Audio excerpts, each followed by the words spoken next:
Please be advised that everything in my video is purely for entertainment purposes. These are purely my thoughts and opinions and are subjective. I must advise you to please do your own research. All media users found on the public domain and are fair use and fair dealings. Hey guys, hope you're all doing okay. Yes, I've had a change again. I wasn't quite happy with the colour that I went to.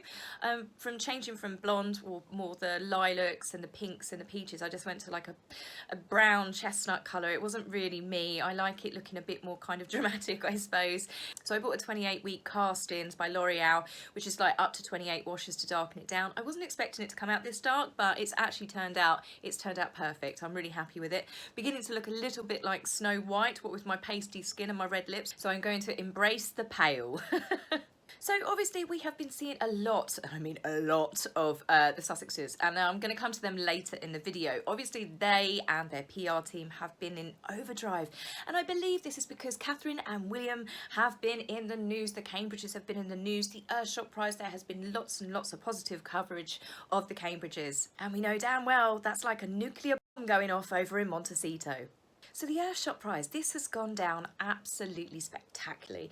Obviously, alongside with the David Attenborough documentary, it has been applauded all around the world. They have got a lot of funding, a lot of backers. They have got a lot of people that are really, really involved in this particular project. And I personally think it's wonderful. I'm not a climate change activist. I'll quickly tell you what I personally think. And as I said, this is my personal opinion. I think that the world heats up and cools down. I think that the world has cycles. I think that nature and the animals and the planet, you know, evolves with each of those cycles. But I do believe because of humans, because of the devastation and the damage and the pollution that we cause to the oceans, to making certain species go extinct, that what's happening is we are quickening up the process to the point that nature and animals cannot naturally, you know, keep up with it. They can't evolve naturally. So stuff is beginning to die. So I think we as the human race really do need to start looking at what we can do to slow down this process to a more sort of normal kind of cycle for the planet to be able to cope. I'm probably going to get attacked now by all the Greta Thunberg fanatics, but I don't care. This is my channel and this is my opinion. William and his team have worked on this for a long time, and it's amazing that it's actually being paid attention to. This isn't just a publicity thing or, you know, a publicity stunt.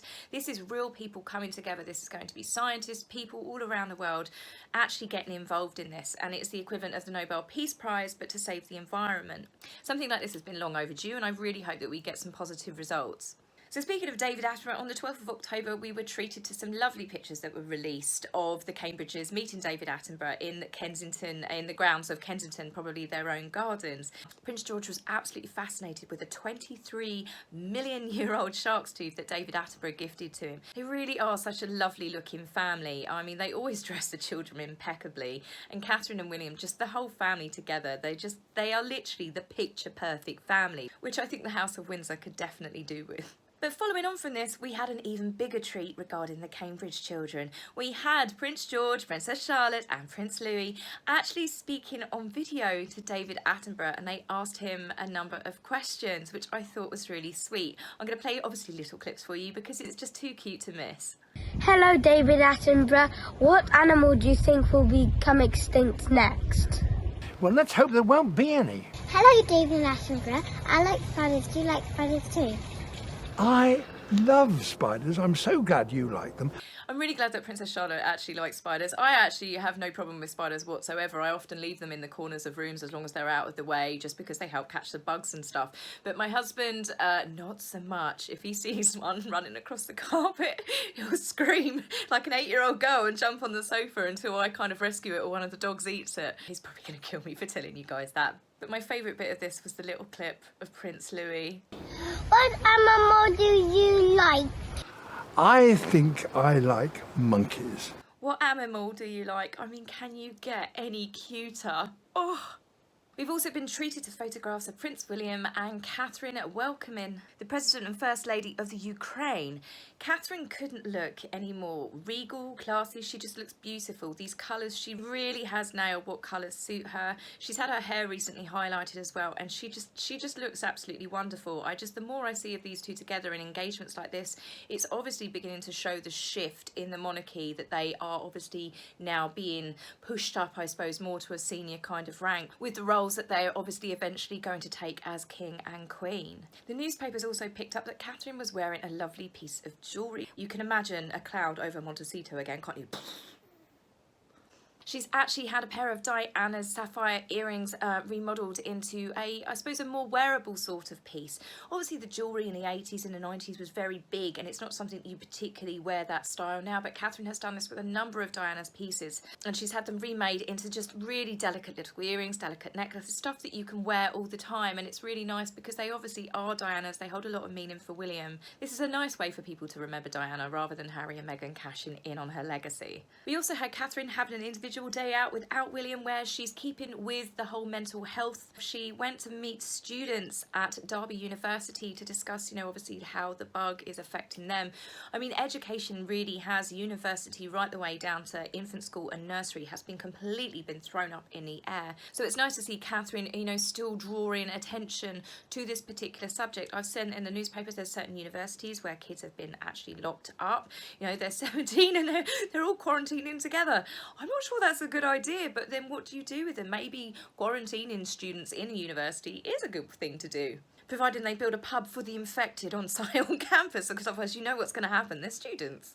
What with William sticking to conservation and the environment and trying to save the planet, especially with his close friendship with David Attenborough, Catherine is absolutely all about mental health. From young children in school to families in bad situations, Catherine has covered it all. It's William that spoke up about Catherine before, where he said, you know, it was heads together. That was Catherine's idea. I've never known another royal historically to spend so much time working on this particular subject. And I think they found their niches. I can see them continuing this even when they become the Prince and Princess of Wales. It's obviously something that's very close to them.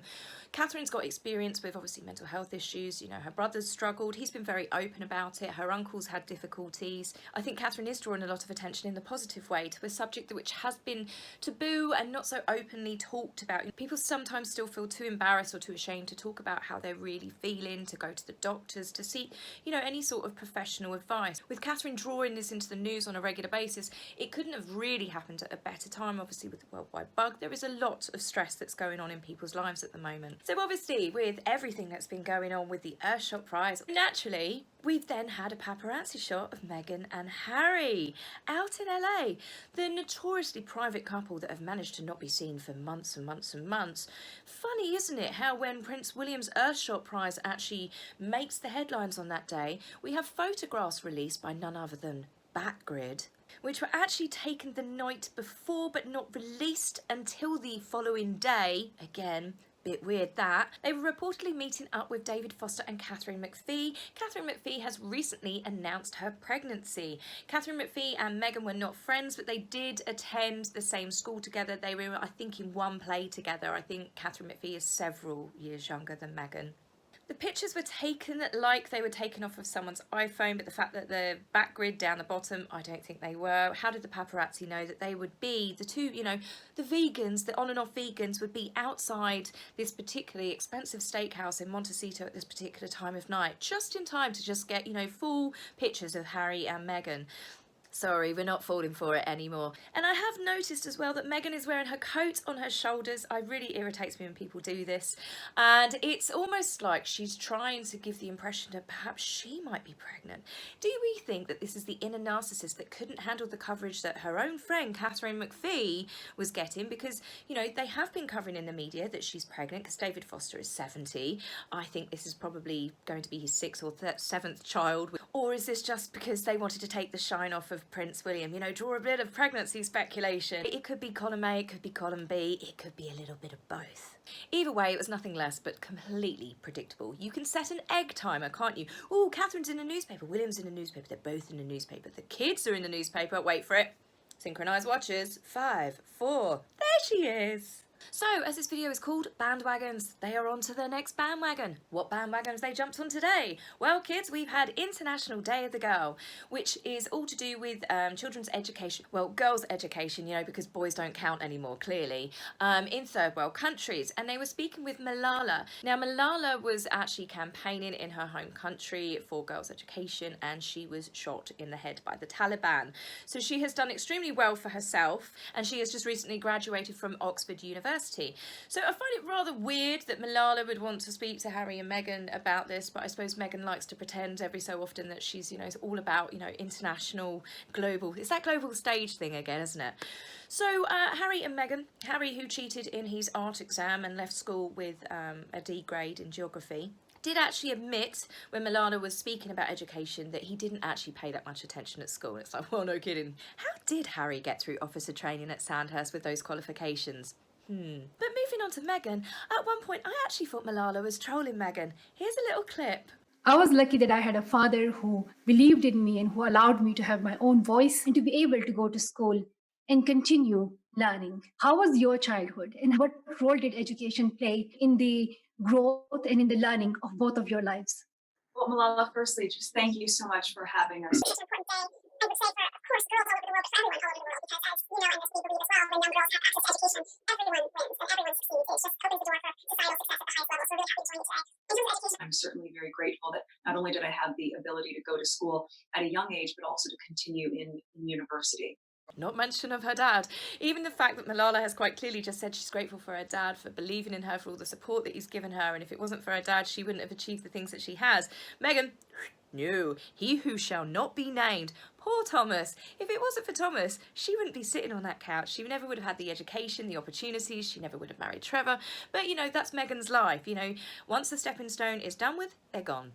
So what exciting stuff did Harry and Meghan discuss, you know, to do with International Day of the Girl? Well, they spoke about Archie. Anyone would think that they've had bad press recently.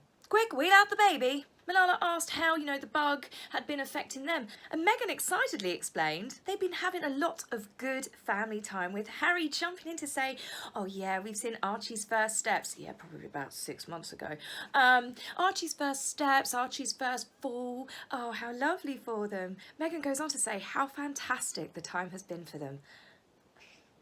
Are you serious? People are dying, sadly. There's operations that are on a backlog. We've got job losses, people losing their homes all around the world. And Meghan's sitting there on the sofa going, oh, it's been fantastic. We've had such a lovely time. We've just, oh, it's been great. Really good family time. Because if it wasn't for the bug, you know, we would have had to work. Yeah, I'm sure you're doing 40, 50 hours, kind of split shifts, worrying about childcare, how you're going to get to and from work every day.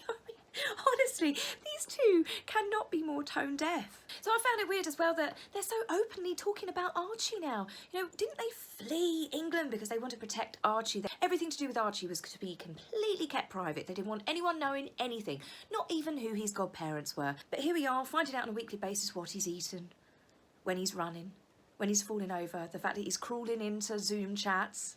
But one of the weirdest points of the video with Meghan, you know she likes to regurgitate her word salads because it is the same repetitive words that are all jumbled up and thrown up again.